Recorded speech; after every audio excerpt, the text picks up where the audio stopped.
Ayan, hello po mga Team EDSI. So, isa din po ba kayo sa nang-iinit na kasi wala pang part 22? My God. No? Magto 2 weeks na ata. Tama ba ako?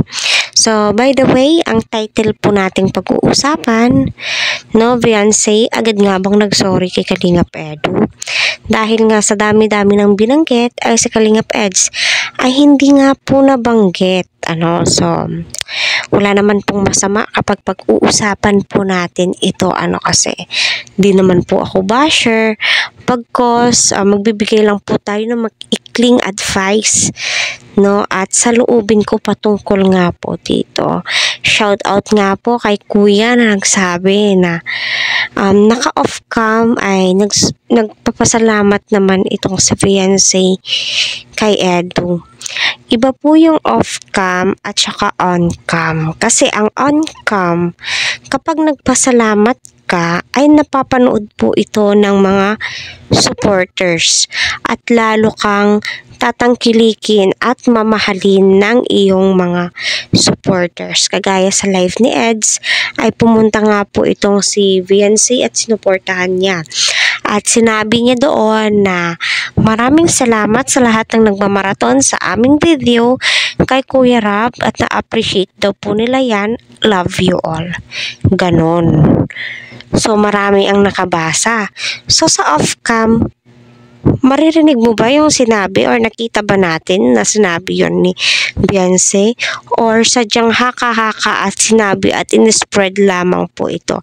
I'm not a basher, pero mas masarap sa feeling kapag yung iniidolo mong beneficiary ay nagpasalamat po siya sa Good Samaritan na matagal mo nang sinusuportahan, di ba?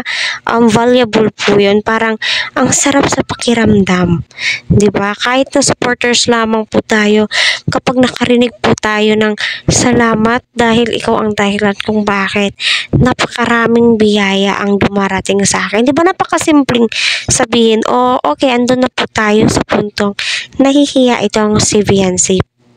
At masasabi ko sa iyo, Beyonce, i-appreciate mo si Edu at iparamdam mo sa lahat ng sinusuportahan or sumusuporta sa iyo na pinapahalagahan mo si Eds. Yun, no? Diba napakasimple lang naman po yun. So, di po natin maiiwasan na malay nyo, ay bakit naman ganun?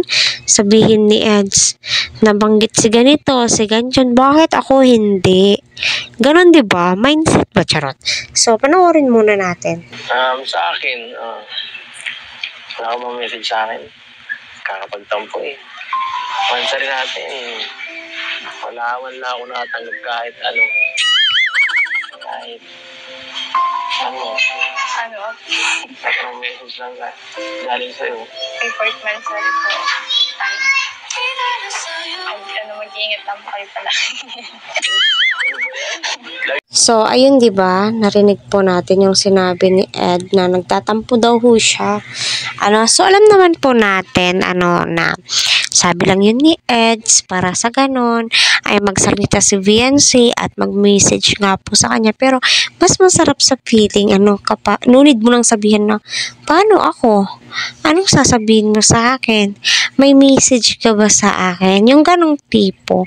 So, kasi, once na ganito, nagpapasalamat ka sa mga tumutulong sa'yo, kitakuan kung sino yung mga dahilan, ganito, ganyan. Yung kapartner mo, bakit hindi mo pasalamatan? Mas nag-effort siya. I mean, lahat po sila nag-effort. Lahat sila nag-effort para umangat, ganito, ganyan. Pero iba po kasi yung kaharap mo na mismo, yung ka-love team mo. Kayo nagtutulungan, kayo yung pinapanood, no? Kaya, pasalamatin mo, Beyonce, wala naman pong mawawala. At alam ko kung gaano ka-thankful na dumating si Kuya Eds. Yun lamang po. Gusto lang namin marinig na isali mo si Eds sa mga pinapasalamatan mo. Yun lang po.